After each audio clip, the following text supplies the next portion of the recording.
Good morning. This is my interview practice. My name is Christine Trowbridge, and my employer that I'm trying to seek employment with is Catholic Health Systems.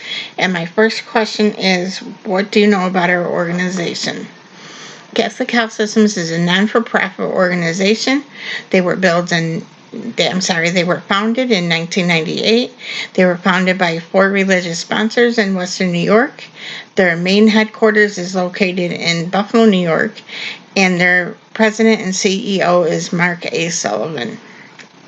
Catholic Health Systems has a mission statement, and they are the human side of healthcare. Their touch, their smile, and their comforting words help make your experience better. They said it's treating everybody with dignity, respect, and comfort in their greatest time of need.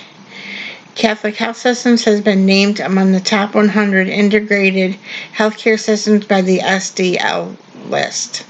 They are making huge and large investments in its history. They're putting more than $100 million in state-of-the-art technology.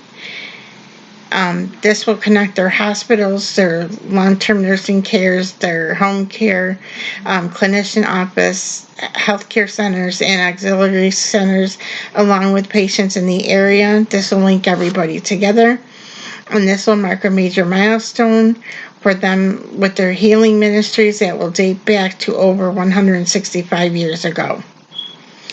My next question is, why do you want to work for our organization? First off, I am a past employee of Catholic Health Systems. I worked for them for 165 years as a CNA. I'm sorry, not 165 years, 15 years as a CNA. I had to give up the position. It was due to medical reasons. I enjoyed working for Catholic Health Systems. I enjoyed working for the company itself. They were always very nice. They always were extremely helpful, never had an issue, never had anything. They were always so willing to help us. It was unfortunate that I had to leave the company, and now this time around, I feel I can benefit the company. I have 2 degrees. I will have an associate's degree in billing, and I will have a bachelor's degree in health science administrations. I feel that I can benefit by helping somewhere along the lines in the upper part of the facilities this time, and I see it's a fast-growing paced organization, and everything's changing, and it's booming, and I'm trying to think of the word. It's spreading out, and it's getting bigger, and I would like to have a chance to come back to the company and show you what I can do now that I have been gone for the 11 years that I've been gone, and I'd like to show them a chance of what I can do. The next question is, talk about a time when you disagree with a coworker and how do you handle conflict? If I had a conflict with a coworker, I would take them separately in a room and I would try to talk out the conflict. See if that person and I can handle it ourselves. If we cannot, I would go to the next person higher up from the 2 of us and see if we can resolution it that way.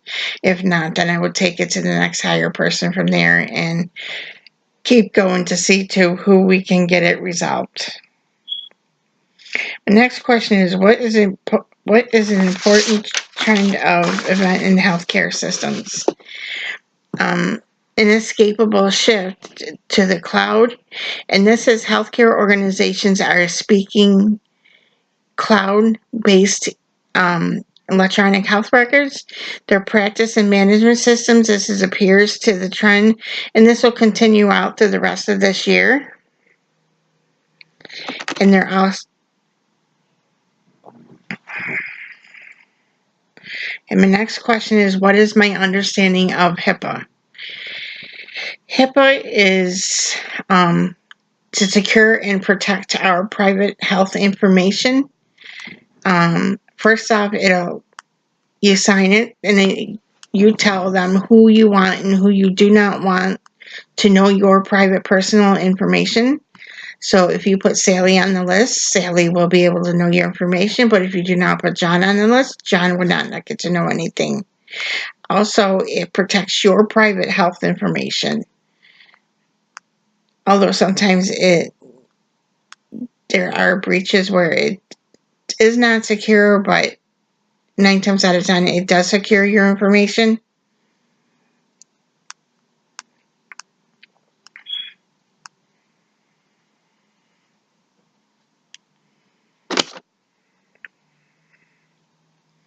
My next question is explain the importance of protecting healthcare information.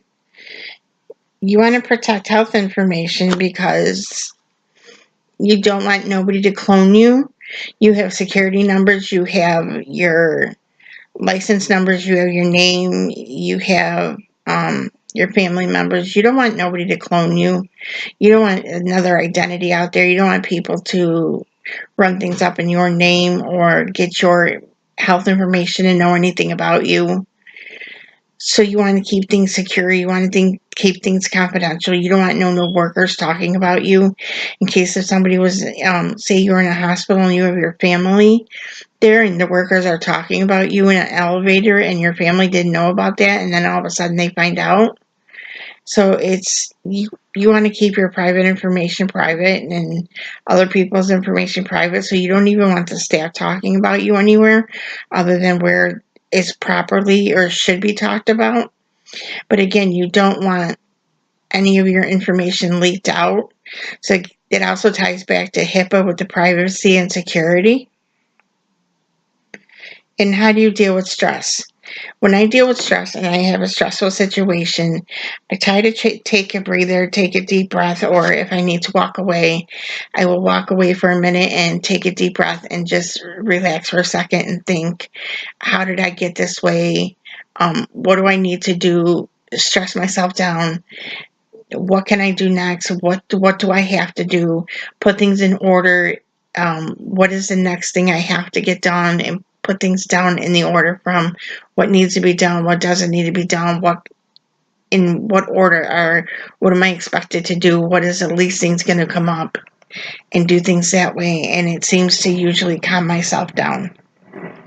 And lastly is, what do you foresee in the future of healthcare? What I see in the future of healthcare is going to be booming, and the technology is going to keep expanding, but it's also going to keep, I want to say, I'm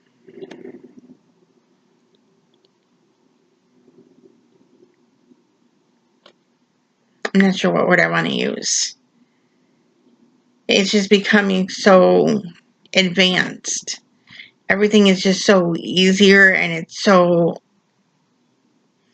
much different from like what it was years ago. And it just seems like everything's becoming so easier now. And like I say, with the example with my surgery, the one surgery I had 11 years ago when I had my first knee surgery, it was so much different from the surgery I had now. I'm in a lot less pain now than I was 11 years ago with the first surgery. Everything has been so different.